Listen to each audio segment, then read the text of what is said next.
নমস্কার বন্ধুরা, আমি তোমাদের সাথে সামিনা। আজকে তোমাদেরকে দেখায় কিছু বাচ্চাদের উপকারী বই, যেই বইগুলো কার্ডবোর্ড, যেগুলো ছিঁড়বে না এবং বাচ্চাদের ভালোভাবে ব্রেনটা ডেভেলপ করবে।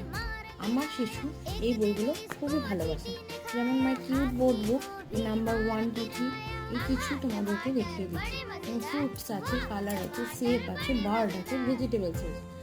প্রচণ্ডই বইগুলো উপকারী এবং তোমাদের বেবিদের ফোন একদম দেখাবে না, ফোন থেকে দূরত্ব রাখার জন্য এই বইয়ের যে কালার আছে বা এই পিকচারগুলো, এগুলো দেখলে তাদের ব্রেনটা ডেভেলপ হয় এবং পরবর্তীকালে তারা সব চিহ্নিত করতে তাদের জিনিসগুলো সহজ হয়ে যায়। যেমন এখানে বার্ড আছে, অনেক রকমের পাখির ছবি আছে, শেপ আছে। এইগুলো কিনলে তোমরা খুবই উপকারী। তা তোমরা যদি আমাকে জানতে চাও কোথায় কিনেছি, তাহলে অবশ্যই কমেন্ট করো আর আমার চ্যানেলটা সাবস্ক্রাইব করো। আমি